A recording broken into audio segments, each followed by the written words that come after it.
Sabi nga nila, kapag may itinanim, may aanihin. At ang sabi ko naman, kapag may itinanim, may aanihin ang kapitbahay. O diba?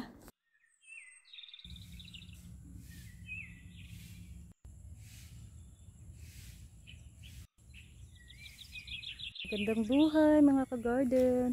For today's video ay mag-harvest kami ng gulay. Oh, mag-harvest kami ng mga ka-garden, oh, ng ampalaya. Ayan, may mga ampalaya na. Ito, oh. Malaki pa ka dyan. Malaki pa to siya sa'yo. Ayan, harvestin. Dali na. Lalakad pa nga rin. Oh. Tapos yung mga ilang araw pa. Dali na. Ayan, tanggalin mo daw yung plastic. Murang-mura. Are, yung mga ka-garden, ah.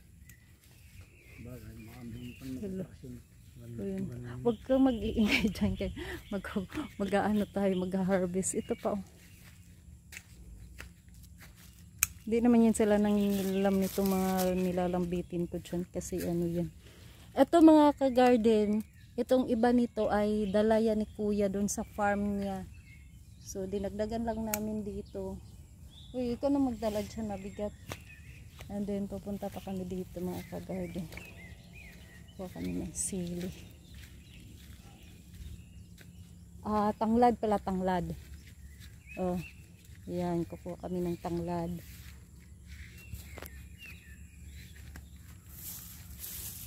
Ito yung kagandahan pag may marami kang tanim, pag masipag kang magtanim ng gulay. Dalawa. Tapos malunggay.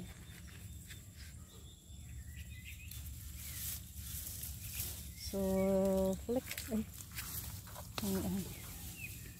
Mulberry. Mga ka-garden, oh, ang aking patula. Pero meron akong patula dun, eh. Ay, ito. Ito to, Rebs. Kukunin ko tong patula na ito. Merong malaki na dito. Ayan ang ating patula. Ito, oh. Ilagay mo lang yan siya dyan. Ayan ang ating patula. Ito. Yan. Yung mga ka-garden. Ito. Aw. Yan. Ito lang. Tapos tingnan nyo mga ka-garden. Oh. Kunin mo daw yung sili. Magkuha ka ng sili. Eh, meron din kaming sili dito mga ka-garden. At yun yung mga hinog na.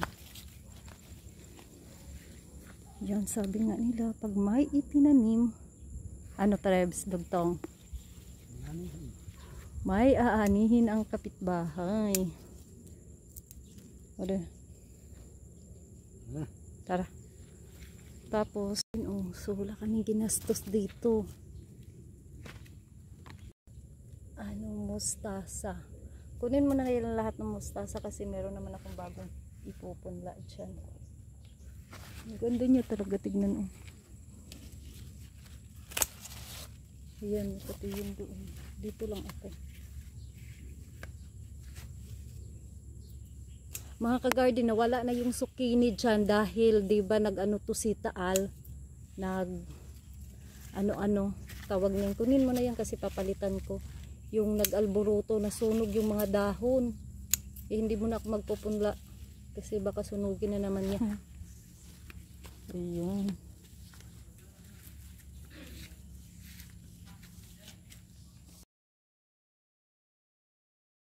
Lang yung garden ko mga ka-garden, oh, kaliit.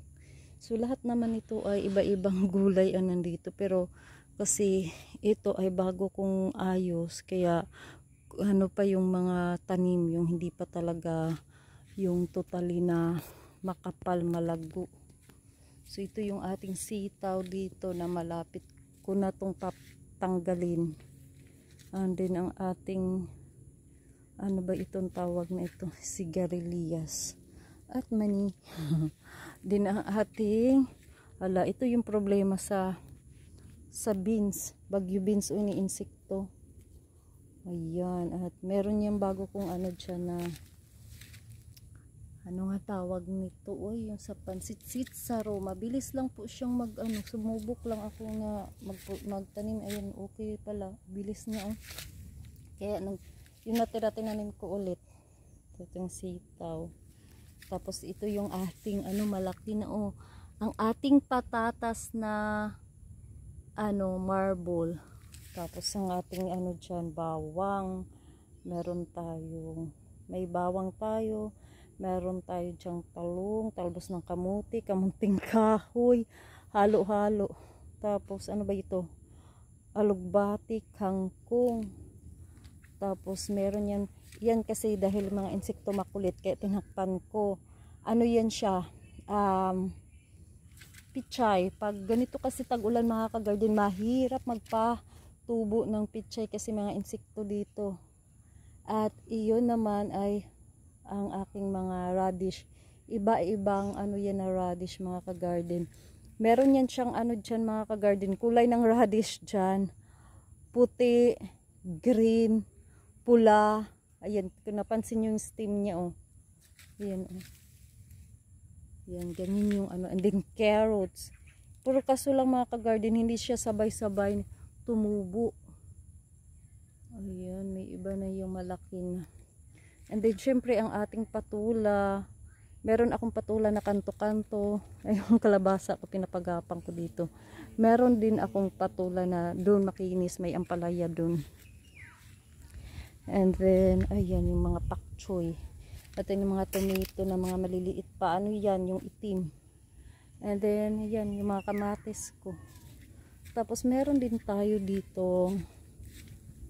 Ating tandaan nyo to mga yan mulberry. Tandaan nyo mga ka-garden yung sinasabi ko kasi alam nyo nagpapahula kasi ako. Yan, dito ako makuha ng ipapahula. Ito naman siya ay ito? Kundol. Kundol patula. Tatakpan ko kasi paggabi na. Kasi yung mga insekto Ayan mga ka-garden at ito na nga yung nakuha ko. Flex ko lang mga ka-garden yung naani namin. Meron tayo dito ampalaya, mustasa, upo, papaya.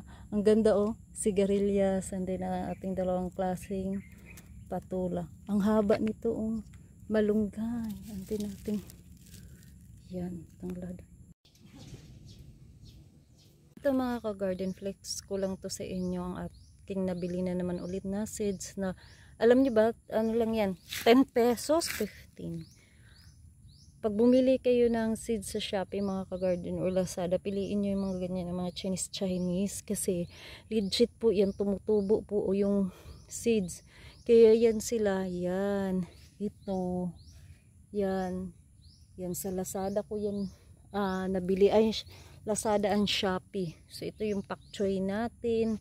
Nakatuwa lang ako nitong sili na ito.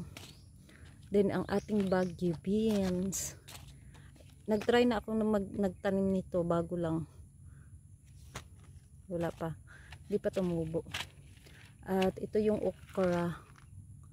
Yung okra na to gagawin kong pang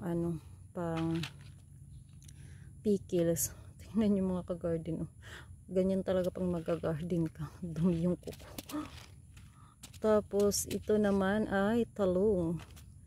At saka itong ating bell pepper ulit. So yan mga ka-garden. At ayan lang. Ito yung upo natin na 60 na upo. Sana mag-grow ka, gumanda ka, mamunga ka ng bonggang-bongga. Yun lang amin, charot.